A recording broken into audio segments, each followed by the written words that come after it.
I'm sorry, I'm just gotta double check everything. No, of course. That's perfect. What do you find yourself? What do you do to enjoy yourself nowadays? What's your favorite thing to do nowadays? Sleep. Because I don't get enough of that at this point. I work a full-time job, and then I'm campaigning every night and every weekend. So wow. Sleep is a premium now. I do wonder why. How do you rest? Because I just see you going everywhere. Fortunately, my wife is extraordinarily supportive, and she drives most of the places we go, so that I can either spend time answering text or answering social media posts or sleep, quite frankly, in the car. Wow, that's great. It's love to have that supportive system. How long have you been married? We've been married. We're going on 13 years. Wow. Congratulations. How's that been treating you? Very well. Very well. I'm blessed. I'm blessed with a wife who is absolutely, in my opinion, perfect. She is extraordinarily supportive, brilliant, driven, and very understanding. So we get along well. Okay, that's great. Before we go any further, for the people watching this, I want to do a little disclosure that this is not a political podcast. This is what I like to call a perspective podcast. We're here to inspire the next generations and inspire the generations that we have now, perhaps. So that's a good disclosure. I think so. But we have the future governor. We have the future governor, Mr. John Myrick. Give him a round of applause, everyone. Welcome here. Thank you. Thank you for having me. I'm excited for this, as you can tell. I'm stuttering a lot. What do you do in the morning? What's your morning routine? Well, I mean, I get up in the morning, and as we were talking about, I work a full-time job in my real work. So I get up, and fortunately, I work remotely from home, which gives me the opportunity to sleep a little bit longer. So I get up, I come downstairs to my office, I log in, I do what I need to do. So make coffee for the wife and myself. So okay. So for somebody that's watching this, of course, I mean, I've done research myself, just by myself, but somebody that's watching this that may have not known, you can give them like a nice 2-3 sentences of who Mr. John is. Sure. Well, I grew up here in Maryland. I grew up in Harford County, went to Harford County Public Schools, started out my career as a Harford County deputy sheriff. So I did that for a couple of years, then switched over to the federal side of the things, worked in the federal government as a counterintelligence officer and intelligence officer for about 30 years. While I was doing that, I served in the Air Force Reserve for 23 years, flew for 10 of that. I'm a decorated combat vet. I've fought in conflicts on 5 different continents. So I've protected Marylanders both here and abroad. Thank you for your service, sir. Thank you. And I'm not a politician. I mean, I always tell people politicians talk about problems. Public servants are the ones that solve them. And I've spent my life in public service. So that's kind of that's who I am in a nutshell. Yeah, and that 30 years military career is a long one, and it's probably going to be impossible for you to explain that. But if you had to say, what did you learn in that 30 years working for the government, like the military? First off, I learned that to remember who we work for all the time. I didn't care who was in office, quite frankly. Politics was the last thing from my mind when I was either flying or working. My goal was to make sure that the job I was doing was to defend this country and to remember that I worked for the people of America and for the state of Maryland, not for myself or special interest or for any political viewpoint. So it didn't matter to me who was in office. And remembering that the people are what's important was what kept all of that in perspective for me. Okay. What would you say? What was going on before you got into the military that made you want to get into the military in the first place? Well, my family served in uniform in this country. My family came over here. My father's side of the family, at least, came over here in 1640. So we've been in Maryland for almost 350 years. Oh my goodness. And my family has served in uniform pretty much continuously since we got off the boat. Wow. So with very small breaks in there, I can trace relatives all the way back to 1640 who served in the military. Oh my My goodness. father served in the Marine Corps. Well, I was actually born in North Carolina on a Marine Corps base. Oh wow. So you while had he to was a go Marine. practically. Practically, his father had been career Navy. His father before him, career Army. So yeah. Okay. So it wasn't expected, but the pattern had been formed. You know, that we serve. That's what we do. Understand. And what would you say? I hate to harp on this military, but that's a lot. 30 years. I haven't even been alive for 30 years, so I got to know everything about this. Absolutely. Absolutely. What were some of the hardest parts of that 30-year career? Being away from home. I mean, most of the time, I came into the military in 1985. Okay, so this is before the internet, before cell phones. So when I would leave, I was gone. You know, that's back when we had to write letters. Oh, wow. Actually, write letters and put them in the mail when you wanted to talk to somebody. And, you know, I'd be gone in some cases 2-3 months at a time. Mm-hmm. During that time, you get to make 1 or 2 phone calls home, maybe send a letter if you were anywhere long enough to send a letter. Mm-hmm. So those family separations were probably, and they still are for military people, they're still the hardest thing you have to deal with. And it's not just the person that's serving, it's the family. Mm-hmm. You know, that's really stressful on a husband or a wife that's left at home, and the children. You know, they suffer just as much as the person that's actually doing the job. Yes, sir. Yes, sir. And in some cases more, in my opinion, because there's really no real support network around those folks in a lot of cases. Mm-hmm. So they're on their own. Yes, sir. Where you're out there with the people that you're serving with, doing your job. Exactly. So, you know, it's okay. Okay. All right. For the young audience watching this, that's pretty impressionable. They don't know what they should do. Would you, if you were at that young age again in 2025, would you enlist into the military again? Absolutely, I'd do it all over again. Wow, I would. And you know, I mean, first off, military service offers you not just what you're going to be doing. You got a paycheck coming in. There's no, you're not going to get laid off from the military. So there's a job there. Secondly, they're going to teach you skills. So as long as, they do a great job testing ahead of time to see what you're best suited for. And then you're going to be put into a job that you're going to be trained to do. And most of the time, those skills, when you get out, will equate to a civilian job. Okay. So they're training you to do something for not just while you're in the service, but beyond. Mm-hmm. And again, serving our country was probably the greatest reward I've ever had in my life. Wow. It's important, and not as many people do it nowadays as used to. I think they said about 1% of Americans actually serve in the military anymore. Mm-hmm, mm-hmm. Well, that 1% are the ones that defend the rest of us. So that's a really important job, and a lot of people don't think so, but they're underpaid and underappreciated. Yes, they are. But the military also gives you the opportunity to further your education. Mm-hmm. You can go to college and get your college tuition paid for by the military while you're serving. Yes, sir. And pick up a degree or a certification if you're in a technical field. And again, all that equates to better paying jobs when you get out. Mm-hmm. So there are advantages there. And again, if you like travel, you're going to be able to travel. If you like meeting new people, believe me, you're going to meet new people. Okay. All over the place. My best friend, the guy, I was on the phone with a gentleman when you and I walked in this afternoon.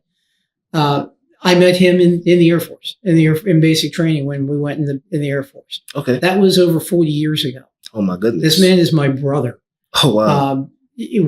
My daughter calls him uncle. My granddaughter calls him uncle. Wow. We are family. And that's extended over 40 plus years of knowing each other. And we served together for, 23 years of that. So. Oh, wow. That's a lot of time. 40 years? Yeah. Just as a young person that don't know anything about Tom, can you maybe give a sentiment to how Tom has treated you? Not as well as I wished it would, obviously. And as a young person, you will appreciate this when you get older because time goes by so fast. And I tell people this all the time. When I was young, people would always tell me, don't wish your life away. It'll pass by in the blink of an eye. And I'd be like, you're crazy. Not going to happen. I can't wait to, when I was 16, couldn't wait to be 18. When I was 18, couldn't wait to be 21. 21, couldn't wait to be 25. Yes, sir. Now I can't remember what it was like to be 25. Oh, wow. It's about that point, and I look around and I look in the mirror some days and I'm like, who is this? Where'd the time go? Uh-huh. It really does go by. So wow. the biggest piece of advice I can give any young person is live for now. Appreciate the time you have now. Appreciate the people around you have now, because they're not always going to be there. And that time will go by so fast. Yes, they will. So fast. Yeah. Okay. Wow. Yeah. I mean, like I said, I don't know anything about time. I'm just turning 25 this year. Yeah. Yes, yeah. sir. Well, that's great. That's great. You have a lifetime ahead of you. And again, take advantage of opportunities when they present themselves. Mm-hmm. I'm where I'm at today because I was lucky enough. I was blessed enough to be presented opportunities along the way that I either had good mentors or people in my life, even in some cases, bad examples, pointing me in directions that I should take. Okay. And I took advantage of opportunities when they presented themselves. I got my education that way. I advanced in my career that way. I look back over, a lifetime of service, and I'm proud of what I did. Okay. I'm proud of the work I've done and the things I've accomplished, but I didn't do that by myself. And I did that because God blessed me with those opportunities and blessed me with the ability to see them and take them when they presented themselves. Okay. That makes sense. Okay. All right. So after that 30 years, was it a good retirement? How was the retirement? When I left federal service, quite frankly, I wasn't really expecting to retire the day I retired. But I've been telling people who worked for me, I was a senior civilian intelligence officer for one of the 3-letter agencies in DC. And I've been telling people for about 30 years, almost the entire time I was in, that when you stopped enjoying what you were doing, go find something else to do. Because if you hate what you do, you're not going to be good at it anymore. Mm-hmm. And I walked into my office one morning at 5:00 in the morning, like I did every morning. I sat down. My assistant brought me my coffee like they did for the past 8 years when I was working there. And I just looked at her and said, when human resources gets here this morning, tell them I'm done. And she looked at me and she's like, what do you mean you're done? I said, I'm retiring. I'm done. I can't do this anymore. I don't like what I'm doing anymore. Wow. I don't like my job. I don't like the path my life is taking. And I've been telling people for years that when you hit that point, find something else to do. You had to take it's time for me to find something else to do. What was going on? What was going on around then that made you think that? Just the stress of work. I mean, I was working. I was working pretty much 15 to 18 hours a day, 6 days a week. I was on call the rest of the time, so I would leave my office, drive home. I was on the phone the entire drive home. When I got home, I would get back on the computer to do more work because it had to get done. Wow. I'd go to bed at midnight. I'd get back up at 3, 4 o'clock in the morning and go back to work. It wrecked it wrecked that marriage. I was divorced again at that point. Wow. Because I had no home life because you couldn't. And quite frankly, the way my work environment was, it was just so toxic that holding it together at work every day was a challenge. Wow. And I figured, and it just dawned on me at that moment in time, you've been telling people to find something else to do for years. Time to listen to your own advice, man, and go do something. And I did. 2 weeks later, I was gone. What did you do the second you wasn't working there? What did you do the second you didn't work there anymore? Well, the first thing, the first morning after that, first off, I didn't set the alarm, which I'd never done. All those years, I've been on an alarm clock. I didn't set the alarm. I woke up about 10 o'clock that morning and woke up in a panic. Thought I was late for work. And then it dawned on me, oh, man, you're retired. Yeah, stop. So, and it felt so good. Oh my goodness! It sounded like it did. Yes, sir. It felt so good. I went downstairs, made a leisurely cup of coffee, fixed some breakfast. What's your go-to breakfast? I'm a light breakfast eater, so usually it's either, quite frankly, it's usually a Pop-Tart. A Pop-Tart? Pop-Tarts, they got no nutritional value, but they taste good. They do. So a cup of coffee and a Pop-Tart, or a cup of coffee and a couple of those little donuts. Well, you're telling me 1980s. You definitely. I can guess the type of Pop-Tart you eat. Probably the plain one. Did the plain one? Now I did for a long time. Now I ate the usually either the blueberry frosted ones or the cinnamon and sugar. Those frosted. Those cinnamon and sugar technically count as the plain ones too. Well, yeah, but they got that layer of frosting on them. So yeah. I mean, it just depends on who you ask. It depends on who you ask. Yeah. I can't even fathom working in DC for a three letter. What is that even like? I personally can't even fathom that's like a movie to me. When I was your age, if somebody would have told me the path that my life would have taken, there's no way that I believed them, because none of this was my plan. Mm-hmm. I thoroughly believe we all have a plan laid out for us before we're even born, and I've heard people say the easiest way to make God laugh is to make plans. Yes, sir. And I think it's right, because my life is not what I expected it to be when I was 18. When you say that, go into detail. What would make you think that? You thought you were going to be a movie star? No. I mean, I knew I was going to serve in the military. I expected to go in the military and be a fighter pilot. That was my goal. That was my goal. That was my dream. That's what I'd been preparing myself to do. And it didn't happen. And it didn't happen because it wasn't supposed to, I guess.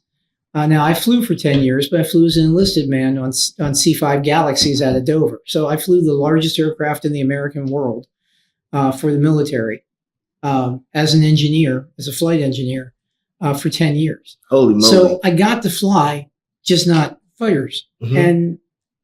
And that's fine. That wasn't the plan. But technically, you did do it. I got to do some of that, And if people would have told me I'd spent my life working in counterintelligence, again, not my plan.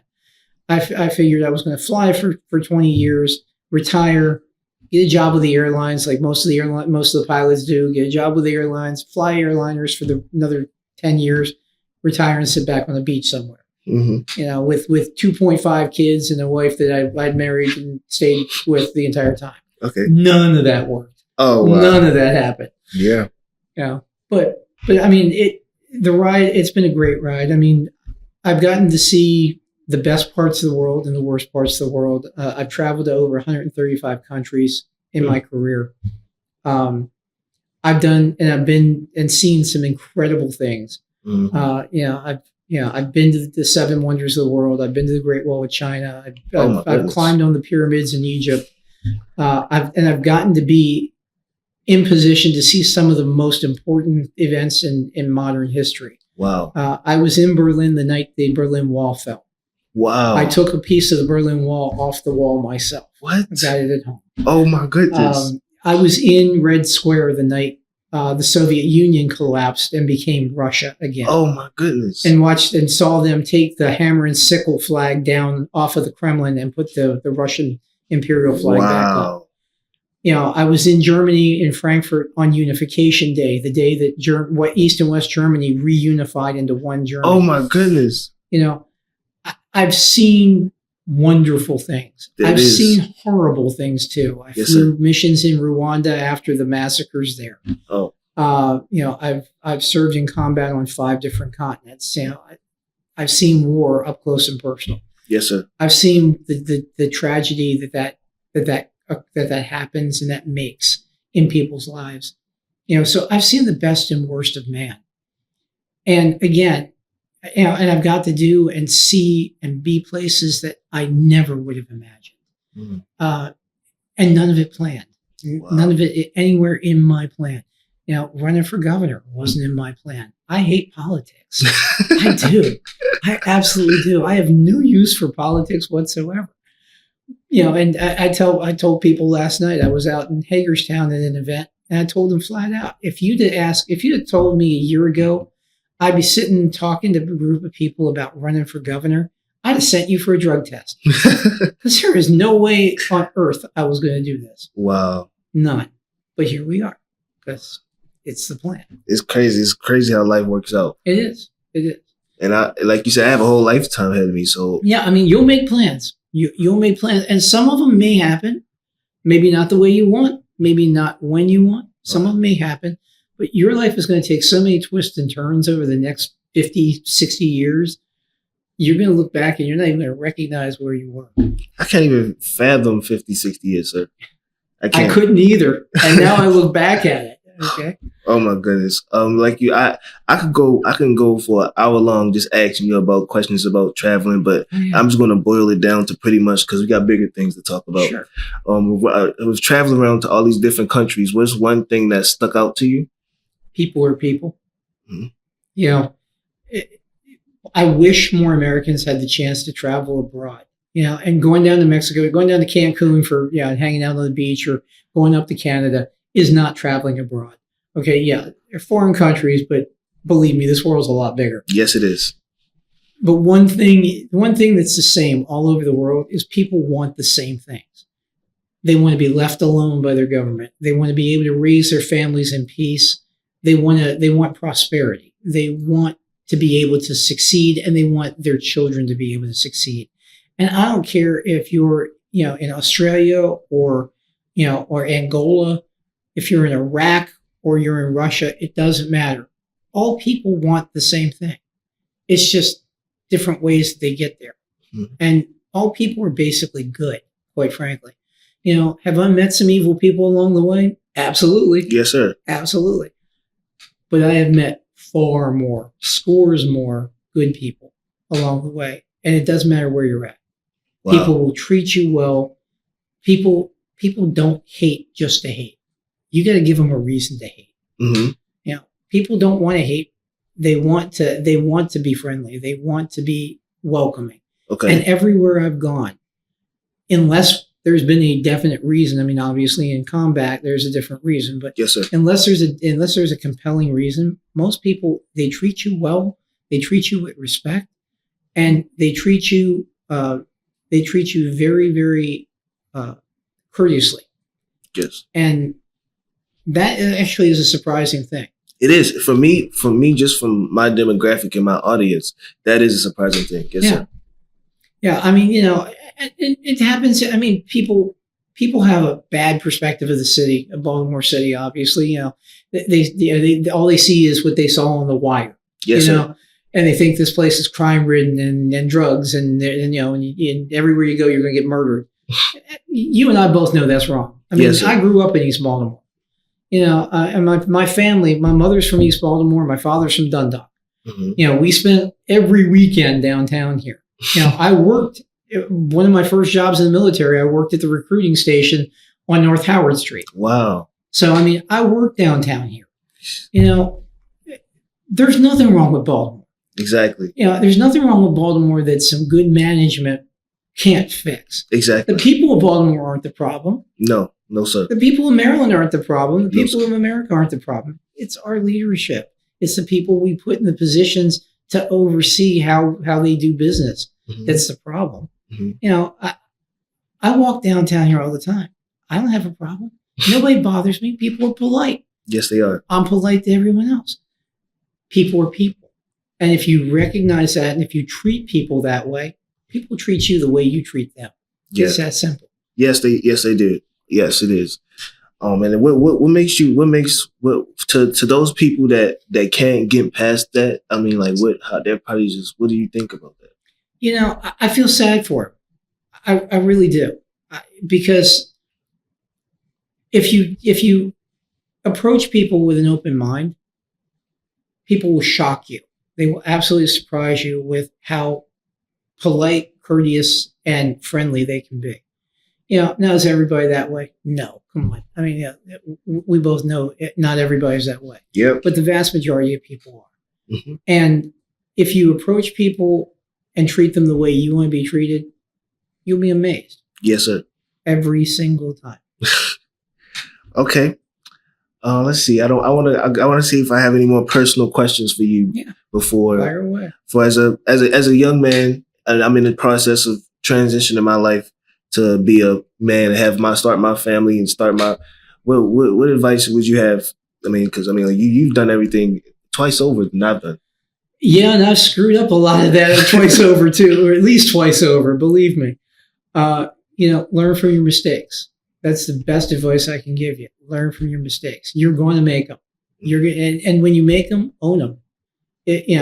I've told people I worked with. I've told people in my life. I've raised my own family this way. If you're going to make a mistake, own the mistake, atone for the mistake, and learn from that mistake. Try not to make it again. Are you going to make it again? Sometimes, yeah, absolutely. But learn from it, and be loyal to the people around you. That's critical, especially your family. We don't get along with family all the time.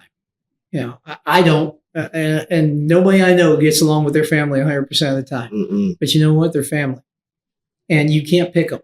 Yes, sir. No, you can't. You don't get to pick your family. No, you don't. Get to pick your friends, but you don't get to pick your family. And there'll be a time when they're not going to be there. And if you don't treat them right, you're going to regret that. I have things in my life that I wish I could do again and do differently. Would I do them differently? No, because then my life would change. Yeah, your trajectory. Yes, sir. The trajectory of my life would change, and my life is where it is because it's supposed to be here. Mm. But does that mean I'm happy with every decision I make? And I've made? Absolutely not. So the next question I have, I want to know, what day did you wake up and decide I'm going to be the governor? I want to know what that process is like. Well, I'll tell you, I had run for the U.S. Senate last year, again, thinking that I still have something to contribute. After 30 years with the government, I retired in 2013. I've been a consultant since then. So I consult for the Departments of Defense, Homeland Security, and the Department of Justice. Wow. So I've stayed involved, but I think my experience would lend itself to helping Marylanders in a different way. So I waited and I ran for governor last year, or not governor, I'm sorry, for Senate last year. And I entered the race really late. But in that time, I still did events in all 23 counties in Baltimore City during that 9-week period. Ran myself to death, quite frankly. Ran myself ragged. Okay. But got to hear a whole bunch of perspectives from people throughout the state as to what was important to them. And then, didn't win that race, was fine. I was done.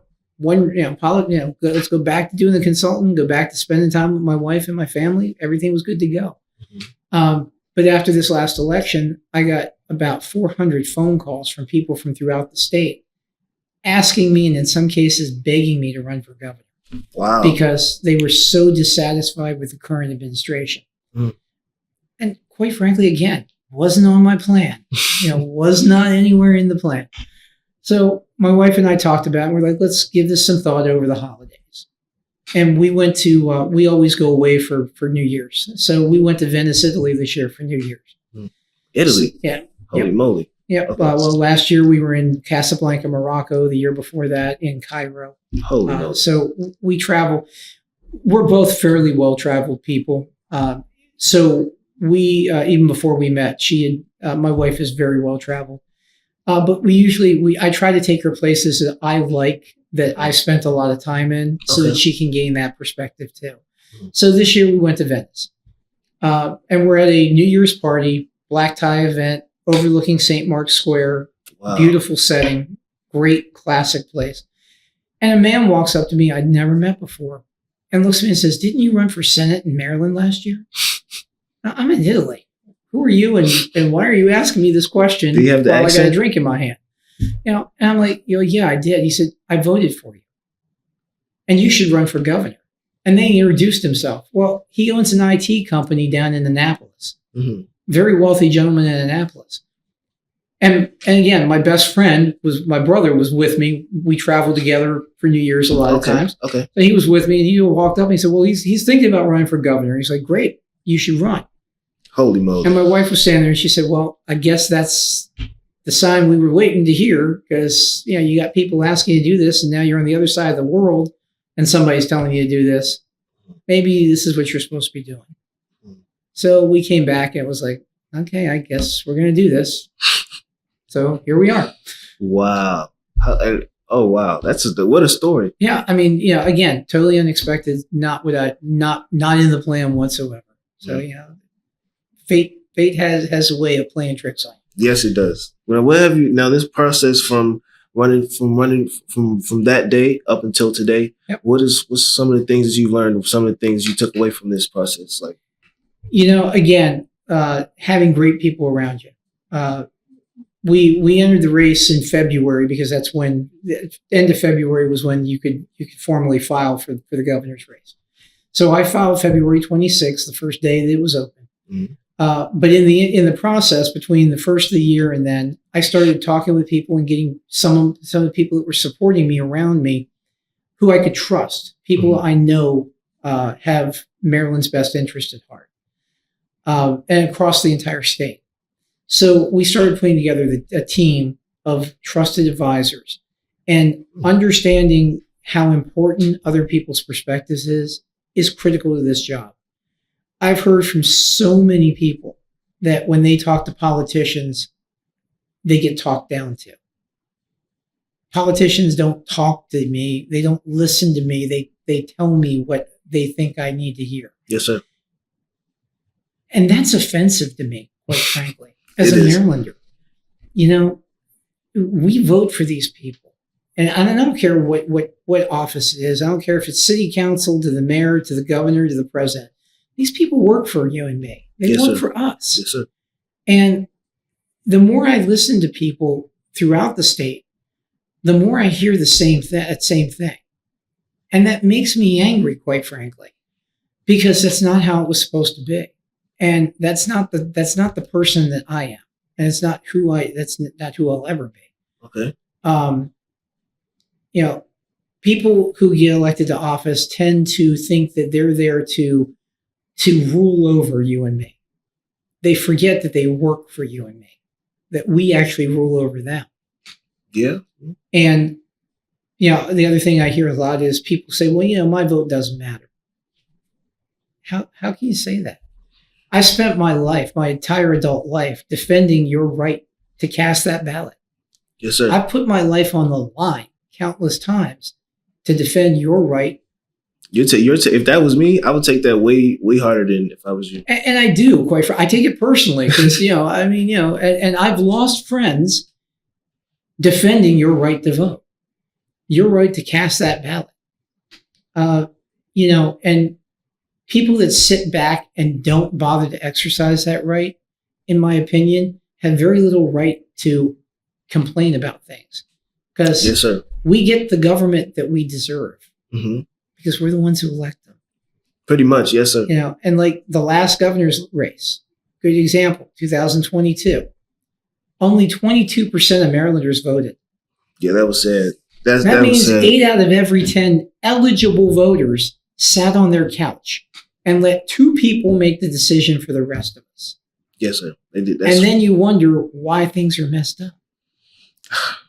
I'd love to say I don't care who you vote for. In the governor's race, obviously I do. But go out and exercise that right. That's your chance to tell the people that run this state and run this city what you think. And it's the only time that really matters to them. Yeah. Yes, it does. That's the only time they come out and shake and kiss you notice the baby's forehead. Yeah, yes, you see any politicians in your neighborhood when it ain't election time? No. I don't. I've never seen one of them in a winter coat. No, never have. But that's wrong, because they work for you and me. So I would expect to see them, and people who, once I'm elected governor, I'm not going to sit in that nice little house there in Annapolis. Mm-hmm. It's nice. My house is nicer, actually, but that's a nice little house. But my job is to listen to the people that elect you and elect me, and that means going out and talking to people and hearing what is important to you, hearing what's important to people in Oakland, and that's why I'm running all over the state. I mean, I know you've seen it. Yes, sir. 2 weeks ago, good example. I started out one Friday morning up in Harford County in Bel Air at a fundraiser for the sheriff up there, for Jeff Gaylor. Good man, good law enforcement officer. That evening, I was over in Easton on the Eastern Shore in Talbot County at a fundraiser for Talbot County politicians. Wow, that in the same day. Same day. I left there at midnight that night, got home at 1 o'clock in the morning. I left my house 5:30 that Saturday morning because I had to be in Oakland for a meet and greet with the people in Garrett County at 10:30 Saturday morning. And I was out there in the snow because it snowed that Saturday out there in Oakland. Wow. In the snow, talking to 50 people who braved the snow to come out and hear what I had to say and listening to their concerns. I left there and went to Hagerstown for an event that night to do the same thing, to listen to people on a Saturday night. Got home at midnight. And I did 700 miles of driving in less than 36 hours and never left the state of Maryland. Wow. Because it's important. Every Marylander's voice matters. People who are running for office should care what you have to say. Because if they don't, they got no business representing you. Wow. Yeah, I don't even have nothing to say back to that. I mean, I full-heartedly agree. With this next segment, I want to ask you, if you're sitting down from our leaders now, like if you're sitting across from Mayor Scott, what would you say? First off, I'd ask him to listen to the people of Baltimore, to really listen, to come out to the neighborhoods and listen to what they have to say. No politician has all the answers. And if a politician tells you he's got all the answers, he's lying. Pretty much. Okay? Point blank. I'll say that to their face. Yes, sir. You need to care what's important to the people. We all have our own perspectives, and people who are seeking office and people who are sitting in offices have their own ideas of what they think needs to get done. But if they're not checking with the people that put them there, if they're not out in the neighborhoods, if they're not driving the roads, checking on the state and on the state of the state, how do you know? So get out and talk to the people that put you there. Find out what's important to them and then make it happen, or bust your butt to make it happen. I tell people all the time, as governor, I would love to stand there and say that I got this magic governor wand and I can wave it and make all the problems in Maryland go away. It doesn't work like that. It doesn't work like that. Yes, sir. Maryland did not get messed up overnight. Neither did Baltimore City. It won't get fixed overnight. But what you need is people who are willing to do the work, to put the work in to make it right. And if you did that, you can start to put things on the right path. And if you do that, they gain momentum. It's just like that big snowball. You're a little too young for this, but I used to watch Rocky and Bullwinkle in the cartoons. Rocky? I don't know what that is. All right, Rocky's a moose. Rocky's a squirrel, a flying squirrel, and Bullwinkle's a moose. Okay. Go on Nickelodeon and check it out. I'll check it out. Yes, sir. The beginning of Rocky and Bullwinkle, their promo always ends with them on a ski slope, and Bullwinkle falls over and rolls down the hill, becomes this giant snowball. Okay. Yes, and at the end, Rocky stops the snowball from falling off the edge of the cliff. Okay. That's what momentum is. That's what doing the right thing is. That's what putting Maryland and Baltimore City on the right path does. You're not, Brandon Scott or me, we're not going to get to the end of that cliff. But we can be the snowball. Yes, sir. And if you're the snowball, it's hard to stop that snowball once you start doing the right thing. Good things keep happening then. Yeah, you're pretty much okay. What would you say to Westmore? You're at Westmore.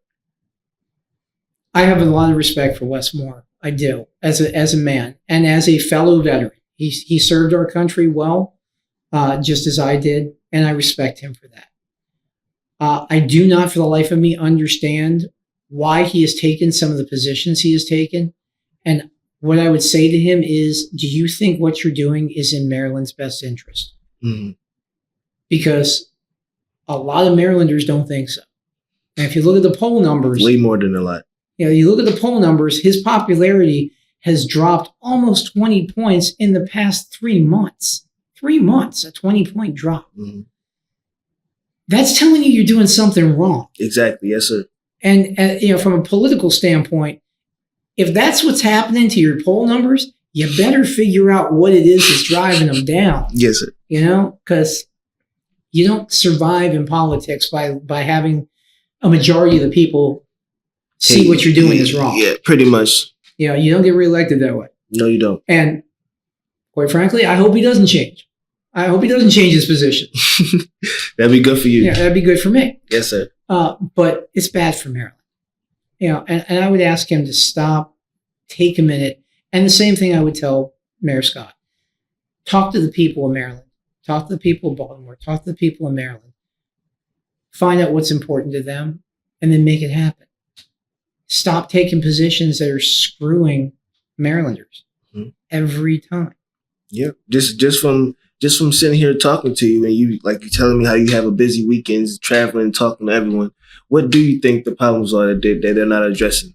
You can only know from talking to the people. Well, I think if you look across the state, there again common themes.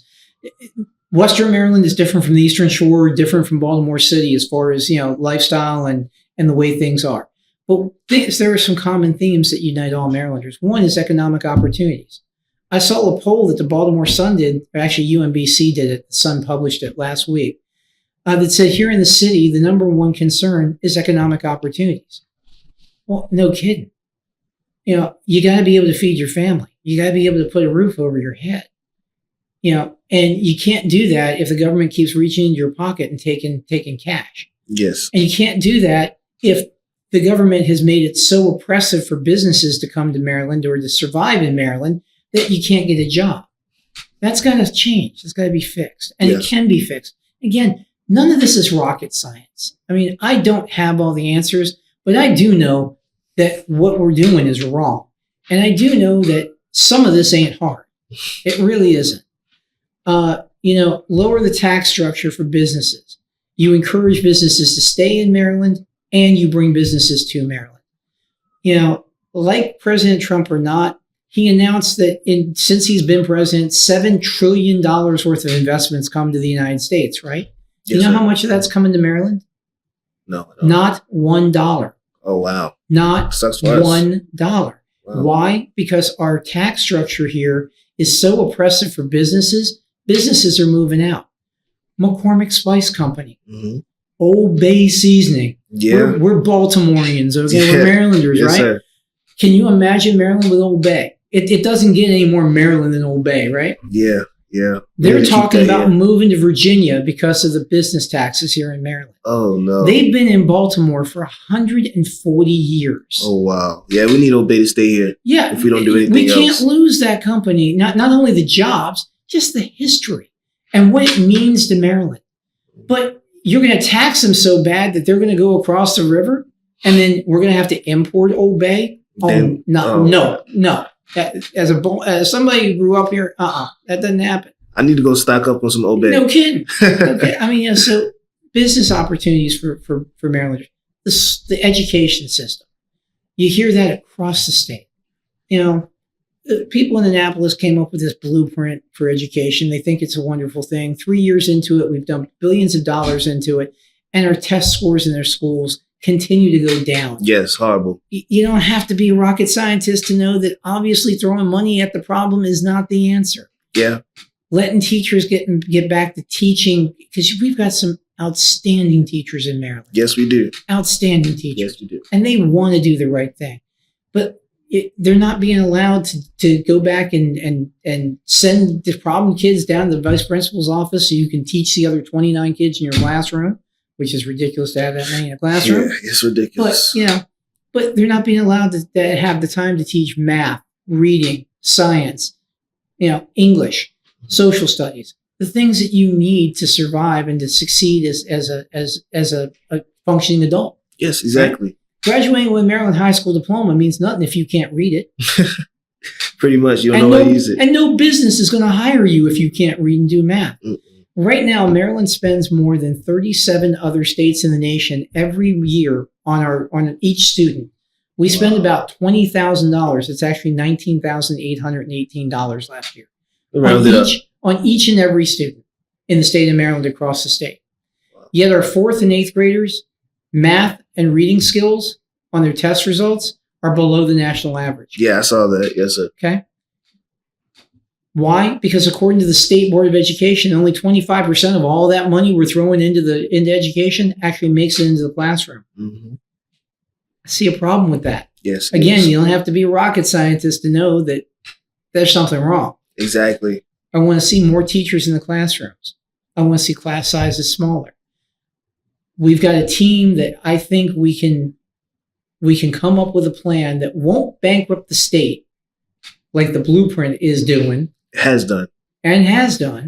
And will put more teachers in the classroom, put more of that money back into the classroom, and get them back to teaching the basics so that our 4th and 8th graders' test scores go up and so that a high school diploma in Maryland means something again. Yes, it does. You know, and that's not just, I mean, look at Baltimore City schools. I read somewhere in the Sun, Baltimore Sun, that no school in Baltimore City, every school in Baltimore City had 0% of their graduating students able to pass a basic graduation test. Yeah, that's ridiculous. That's ridiculous. What good is that diploma if you can't read it? And I mean, for me as a young age, I'm probably immature and laughing at things, but I can only imagine for you fought for us to have an education. Absolutely. And again, you know, I mean, I raised my family here in Maryland. My daughter went to public school until 2nd grade, and then we pulled her out because the schools were so bad that we homeschooled her until her senior year of high school. And then she went back because she wanted to graduate with her friends. My granddaughter is a graduate of Anne Arundel County Public Schools, was class valedictorian. And I tell this story, and I do it to drive home the point. She was best in her class, top of her class valedictorian. Went to community college in Anne Arundel County for her first semester right after graduation. Okay. Went there because it was cheaper and she wanted to do the basic classes, you know, using her head, do the basic classes and then move on.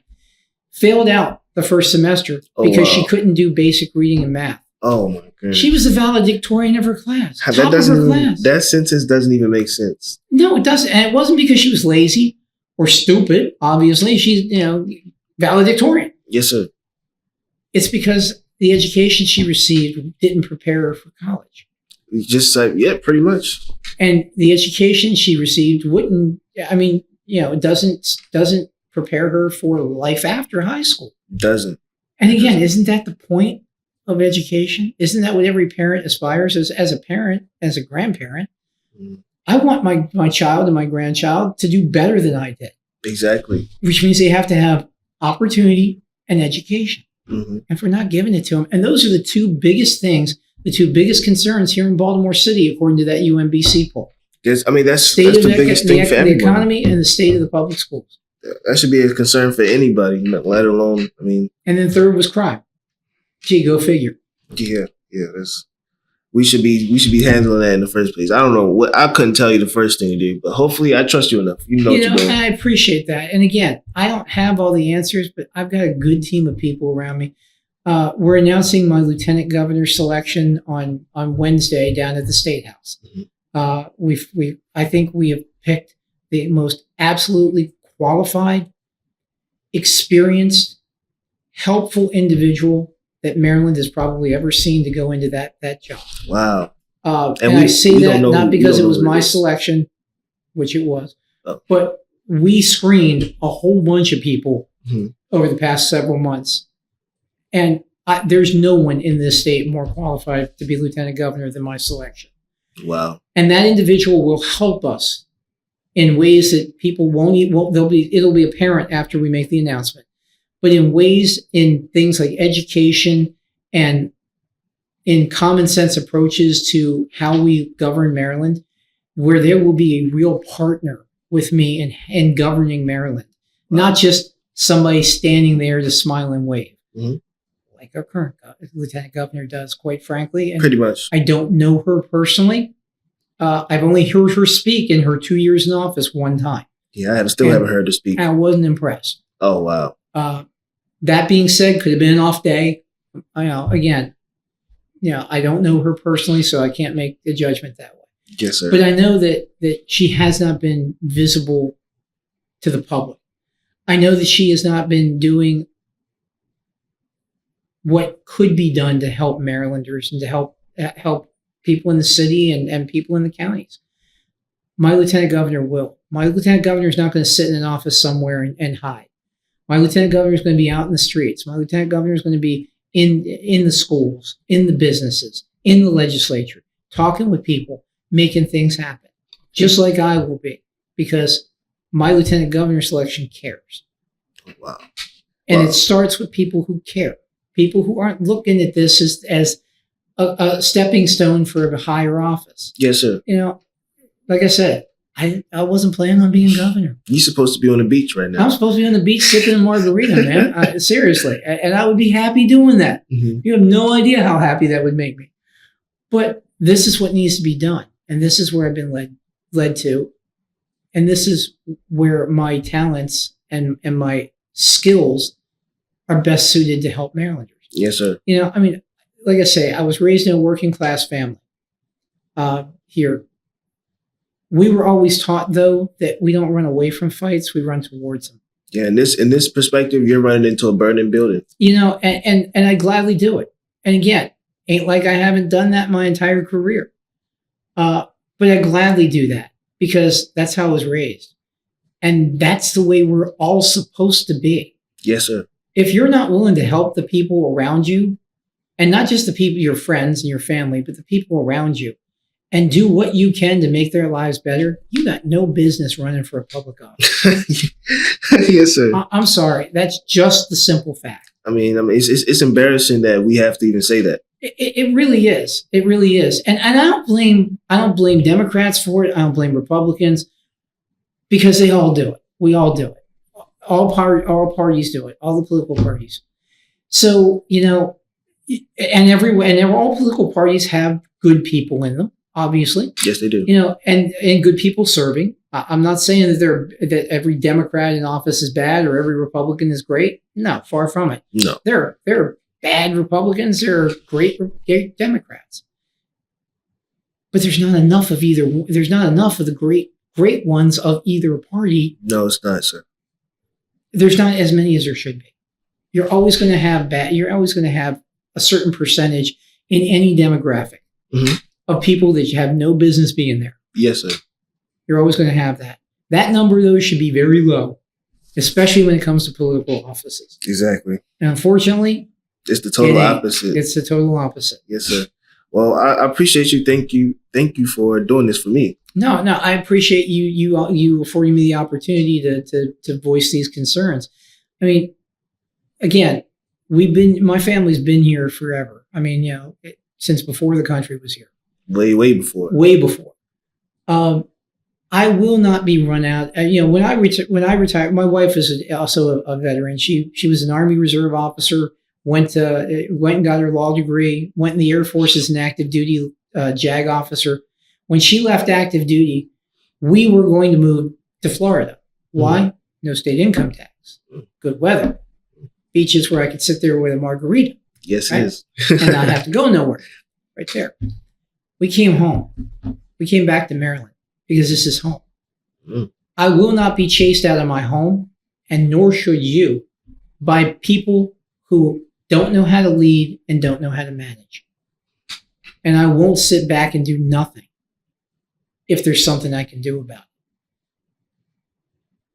And all Marylanders should feel the same way. Yes, we should. Again, we get the government that we deserve because we pick them. Yeah. So I encourage everybody, do your homework first off, vote. God, vote. Go to the polls, please. I beg you, go to the polls. That's the only time that your voice matters, really, truly matters. go to the polls. Please. But before you go to the polls, do your homework. Be an educated voter. Find out. You're going to find a perfect candidate. Am I a perfect candidate? Absolutely not. Will everybody agree with every one of my positions? Absolutely not. And that's okay. But do your homework. See if the person that you're going to cast your ballot for, if they align with the majority of your views, if their positions make sense for the things that are important to you. Because let's face it, economic opportunity may be important, maybe the most important thing to you, but public safety may be the most important thing to somebody else, or the schools, or having somebody listen to them, or mental health. Yeah. It depends. Do your homework. Make sure that the people that you're casting a ballot for care about what you care about. Yeah. And then you can say you did your civic duty as an American citizen. The only responsibility that Americans have is to cast a ballot. Yeah. It's truly the only thing that you're supposed to be doing. It's way easier from what you had to do. Right. Everything else we do is completely up to us, and you can do it, you cannot do it. Voting is the only thing that we're all supposed to do. And it's the thing that millions of Americans have died to give you to defend your right to do that. And I have been to places on this planet where people don't have the right to cast a ballot, where they are literally fighting and dying to have the right to cast a ballot. Oh my goodness. Not everybody on the planet. Again, this is why people should try to travel if they can, or at least watch. Do your homework. Not everybody on the planet gets a chance to vote. Yeah. Not everybody gets a chance to pick their leaders, their representatives. Some of these places, you got no choice. And if you don't like it, they shoot you. Pretty much. Practically. Literally. I've seen it happen. Oh, wow. Firsthand. Oh, wow. That's not us. That's not America. That's not Maryland. That's not what we do. No, sir. And it's not what this country is founded on. It's not what you and I believe in. And again, I'm making a huge assumption, but based on our conversation, I think we're on the same page there. I think we are too. Go out and cast your ballot. Do your homework. Make sure the people you're voting for align at least mostly with what you believe in. Mm-hmm. And then the dice land where they land. Yeah. But you can say you cast a ballot. I know a guy who ran for Congress here in Maryland a couple of years ago, who won his, people say my vote doesn't matter. He won his election. He won election. His opponent ordered a recount. In the recount, the guy that won the election lost the election by one vote. Wow. Over 1 million ballots cast, 1 million votes cast. He lost the recount by one single vote.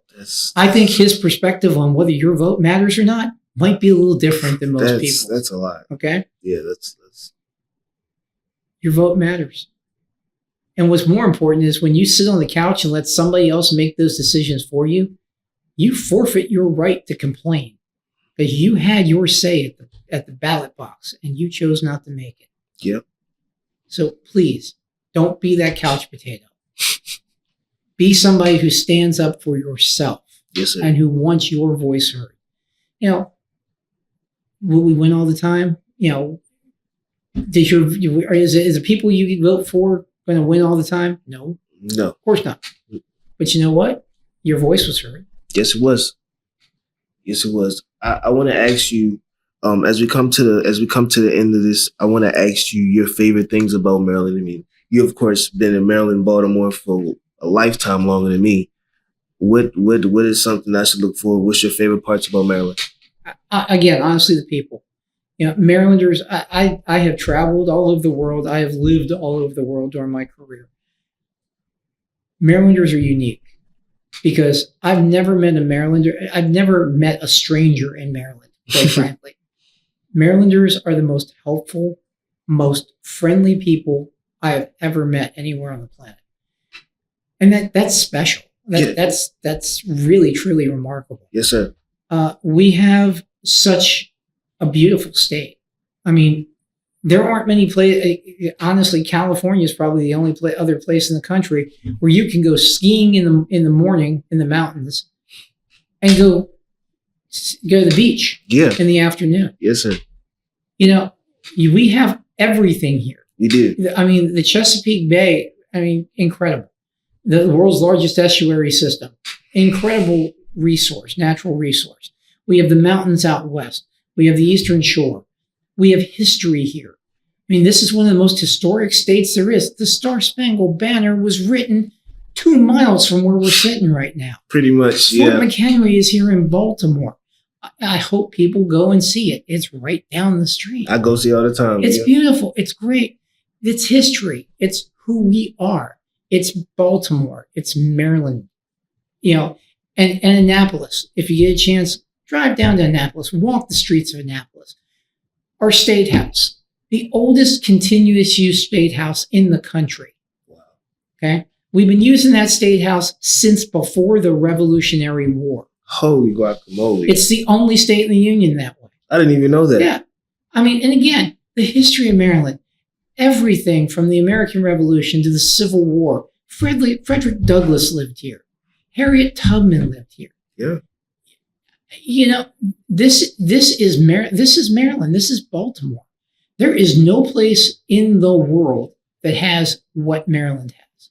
Wow. And this is why I'm home.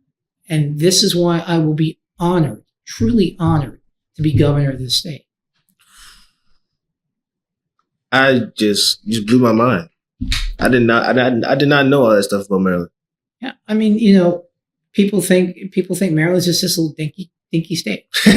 No, you look at Southern Maryland even, and I spend time down there too. St. Mary's County. This is where Marylanders first came ashore in 1634. Okay, and Maryland was founded on religious liberty. Wow. It was the only colony founded on religious liberty. Wow. That's great. We have such a diverse culture here in Maryland. You have every religious, every ethnic, every socioeconomic group here in Maryland. Everybody. And the only thing that unites us all, we're all Marylanders. And we all have that shared history of Maryland. Wow. That's beautiful. I need to go look at Maryland. I need to go to Drew Hill Park or something. Yeah, do it. And again, Baltimore, this is a fantastic city. Yes, it is. Everything from the architecture, go downtown here. I know it's torn up, and some of the areas are not as nice as they should be and as they once were. But the architecture here in Baltimore is incredible. It's great. The people are incredible. The history here, everything from the Mary Pickersgill House, the place where the woman who made the big flag for the Star-Spangled Banner was made here in Baltimore. Yeah, I knew that. And if you get a chance to go to the Smithsonian down in Washington, D.C., it's there. You can actually see the flag that was made in Baltimore that flew over Fort McHenry that Francis Scott Key wrote about, that we sing about before every baseball game and football game. Wow. It's here. This is Baltimore. We have such diverse neighborhoods. You can't, where else are you going to go from Little Italy to getting crab cake somewhere or to getting great soul food somewhere? Yep. This is Baltimore. You got all of the above. Yeah, everything is here. This is this should be a much more vibrant city. And it can be. It can be again. And all it's going to take is people that care. And people that want to do the right thing. People who aren't looking at this as a job or something to do because they can't find anything else to do. We need people who care about the city, people who care about the state. And for far too long, that hasn't been the case. I want to change that. I really do. Wow. And I believe you are. And I'm looking forward to see that. Thank you. I am too. It's pretty much, you said everything. You said it all. Go vote. So there's nothing else to say now. No. And again, if you don't vote, don't complain. Did you have any questions for me? Anything you wanted to say before we? No, again, I really, really appreciate the opportunity to be here today with you. This has been remarkable. It's been incredible speaking with you. the youth in Baltimore City and the younger crowd does not get representation, in my opinion. And again, this is throughout the state, not just the city. I won't pick on just the city. But, you know, we need to build a Maryland for people like you, for 25-year-olds. Because if we don't fix the problems here, what's going to make you stay? Honestly, why would you stay here? If things continue the way they are, why would you stay if there's no economic opportunity? Why would you stay if the public school system is bad? Why would you stay if public safety is a problem? Why wouldn't you go someplace else? Why wouldn't you go to Florida? Why wouldn't you sit on the beach and drink a margarita? I don't know why. I want to go. Right? Okay. Right. But you're here and you're doing a great thing. I truly commend you for that. You are trying to inform the people of Baltimore and the younger people of Baltimore that we have problems here that can be solved, that this city is worth saving and worth staying in, and that it's not hopeless. Wow. Yes, and I really appreciate that. I do. Yeah, it's remarkable how many young people I run into throughout the state. I met a young man who's over in Easton, Chestertown, I'm sorry, who is a college student over there from Florida. Decided to go to school here in Maryland. Wow. Why? I don't know. But from Florida. He loves it here. He loves it here so much, he's already said he wants to stay here. But he's only going to stay here if we can fix some of these problems. Fix it. Yeah. If not, he's going back and sit on the beach and drink margaritas in Florida. Yes. Don't blame him. Don't blame him. But this is a great state. This is a great city. We have great people. And we need to do right by them. Yes, sir. Because if we're not, then then those people that are not doing the job don't belong in those jobs. Then we're going to be AOL, as some would say. Absolutely. And I can't watch that happen. Wow. On that note, we're going to wrap it up. I enjoyed this conversation. It went absolutely perfect. It was wonderful. I really appreciate it. I thank you very much. Thank you. Thank you. This is crazy. I can't believe I'm a part of this now. Well, and I feel the same way, quite frankly. I really do. Like I say, this was never the plan. And every time I'm out talking with people in Maryland, I just get more and more invigorated that this is the right thing to do. And that for the right reason. Yes, sir. Because Marylanders deserve better. Yes, they do. And Marylanders deserve to have government that does what is necessary to make their lives better, not worse. And that excites me. It really does. And I really, really, again, thank you for the time. Wow. There you go. This is the future of Maryland, and I'm excited to hear it. I hope you're excited for the future of Maryland as well. I hope you enjoyed this conversation as much as I did. Let us know in the comments. I'm pretty sure he'll read the comments. So if you have any questions for him that I didn't answer, because I'm not going to make it seem like I'm a professional interviewer. You did a great job. But yeah, thank you, sir. But until next time, enjoy content like this. Enjoy your day, and goodbye.